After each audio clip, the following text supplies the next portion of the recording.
In Azul, Stained Glass of Sintra, designed by Michael Kiesling and published by Next Move Games, players will be drafting stained glass tiles to complete sets of windows. On their turn, a player may take all of one color on one of these discs. By doing so, they'll be picking them up and moving the remaining colors to the center of the board. They can then place the stained glass onto any of the tiles that are to the right of their meeple. They can also spend a turn if the meeple is, for example, here. They can spend their turn bringing it back to the leftmost place on their board.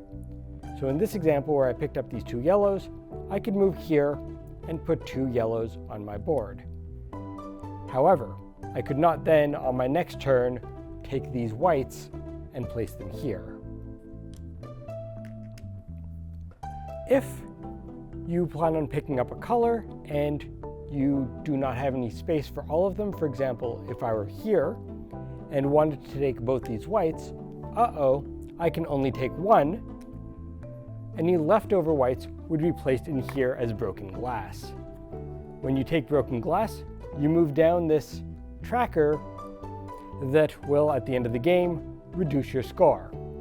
Get all the way to the bottom, and you immediately score the -18 and come back to the top. Oops. The round ends once all of the glass has been collected. You score points when you complete an entire window.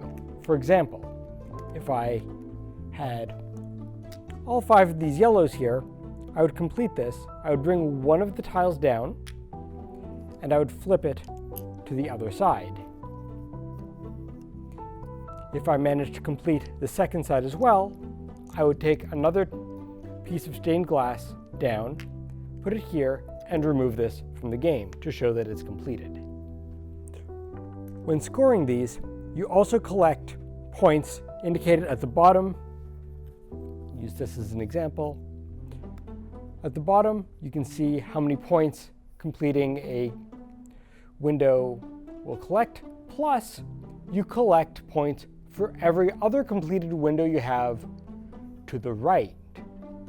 So if you get some of the windows on the right done early and then complete to the left, you can start chaining them together and score big points. Also during the round, you will have a bonus color. Completing windows with that glass color will get you 1 additional point for each glass of the matching color, scored immediately. You will track along here, this path, until the end of the 6 rounds. At the end of the game, you will also be scoring points for the number of matching colors in each of these 4 sections as connected to this little black diamond. For 0 or 1 of matching colors, you get 0 points. If you have a pair of matching colors, you get 3 points, 6 points for 3 of a kind, and a whopping 10 points if you get all 4 of the same color. Finally, if you want to collect a color from the center, say there's these 3 blues here, you could collect all of these. The first player to do so will also take this number 1 tile. This indicates they'll go first on the next round, but to make up for that, they will also be taking 1 broken glass. So there is a little bit of a price to pay if you want to go first. So that is the object of the game, to collect points by completing windows.